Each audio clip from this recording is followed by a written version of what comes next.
Hello everyone. तर आज बघणार आहे आपण दिवाळी स्पेशल फराळ रेसिपीमध्ये अनारशाची रेसिपी, ज्याची मी संपूर्णपणे वाट लावली आहे. तर तुम्ही माझा व्हिडिओ संपूर्ण बघा आणि मला कमेंट करून सांगा की माझे अनारसे करताना काय काय चुका झाल्या ते. मग त्यासाठी घेतलं आहे मी 1 वाटी तांदूळ. त्याला पाण्याने स्वच्छ धुवून पाण्यामध्ये तसंच मी 1.5 दिवसासाठी झाकून ठेवलं होतं. नंतर मी त्याला चाळणीमध्ये काढून छान सुकवून अशा पद्धतीने तांदूळाचं पीठ तयार करून घेतलेलं आहे बघा. आता त्याला चाळून घेणार आहे आणि एक रवेदार असं पीठ तयार केलेलं आहे बघा.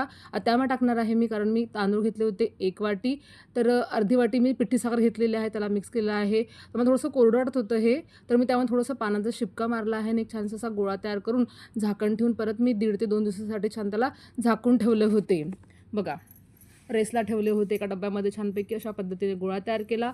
डब्यामध्ये ठेवून झाकून 1.5 ते 2 दिवसासाठी छानपैकी रेसला ठेवले होते.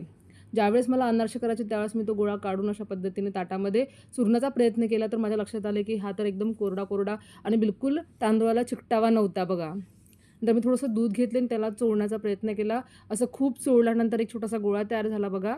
मी तरीही तांदूळ जरा कमीच टाकले होते, कारण की मला माहीतच तर अनारसे आणि माझा 36चा आकडा आहे. मला अनारसे कधीच जमत नाही, पण मी जिद्दीपोटी नेहमी करण्याचा प्रयत्न करते बघा. आणि अशा पद्धतीने मी अनारसा एका पॉलिथिनमध्ये टाकून करून घेतला बघा. तेल गरम केला आणि त्यावर मी तळून घेणार आहे. तेल मी जरा नॉर्मलच गरम केलं आहे, अगदी कडकडीत गरम केलेलं नाही आहे.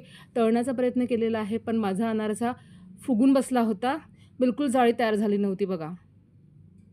एकदम प्लेन पुरीसारखा अनारसा तयार झालेला आहे. त्यावर कधीच जाळी पडत नाही. मी जेव्हाही अनारसा करते तेव्हा कधीच त्यावर जाळी पडत नाही. माहीत नाही माझं काय चुकते. मी म्हटलं चला यावेळेस तुम्हाला सर्वांना विचारून बघावं की माझं अनारसे करताना काय चुकते. मला कमेंट करून नक्की सांगा, कारण मला अनारसे जमत नाही, पण मला करण्याची खूप हौस आहे आणि मी नेहमी प्रयत्न करते.